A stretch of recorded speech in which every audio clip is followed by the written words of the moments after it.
what's going on? Let me show you how much you can do on guitar without knowing that much. My goal with these lessons are to show you concepts that you can use to help explore your creativity. So let's get started. Here's an example of how we can take our triad shapes and use them as building blocks and take them to the next level. So I'm playing these triad shapes in the key of G.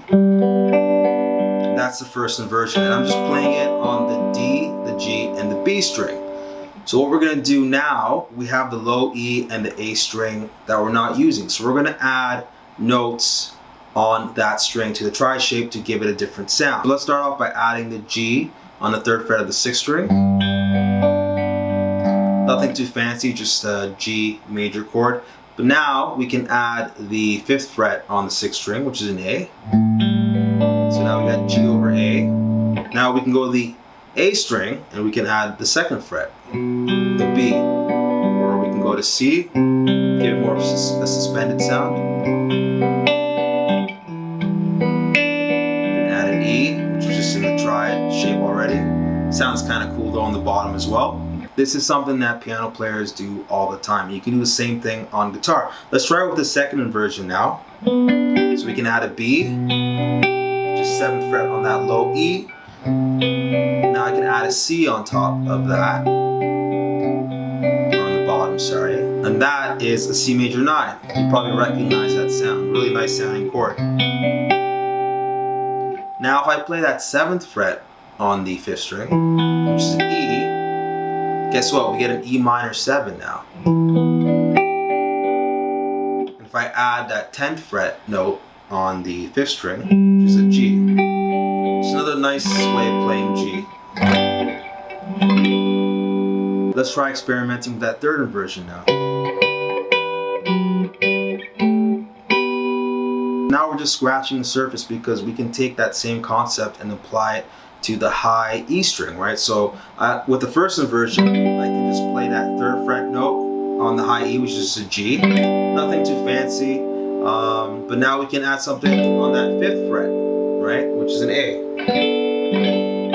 Or we can add that F sharp, the 2nd fret on the 1st string. Now it gives it a major 7 sound. A really popular sound with R&B, new soul stuff. I use this chord shape all the time. Now we can do the same thing with the 2nd inversion, right? We can add that note on the 7th fret of the 1st string, which is just a B. I can add this note right here, which is like a C sharp, D flat, giving it a funky sound, right? I can add my pinky finger 10th fret on the 1st string, right?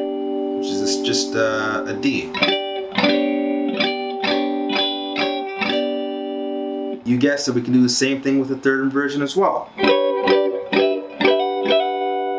That sound you might recognize as well, the minor 9 sound. We don't have to just stop there, we can also just alter notes within the triad shapes as well. So here is that G major 7 chord shape.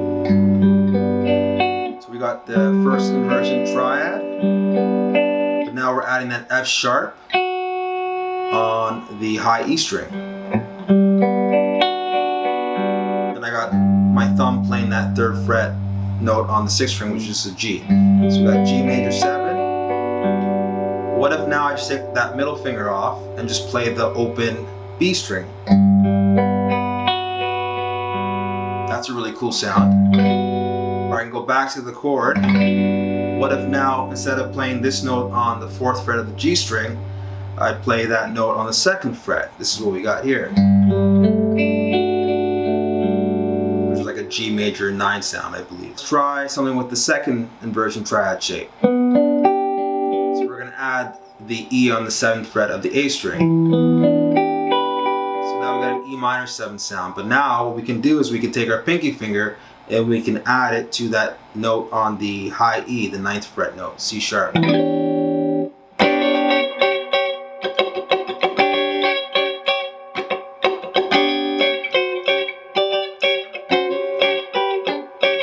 Okay guys, so that concludes the lesson. I hope you found this video useful. Please make sure to like the video and don't forget to subscribe to the channel. Like I said, the possibilities are endless, so give it a shot, experiment.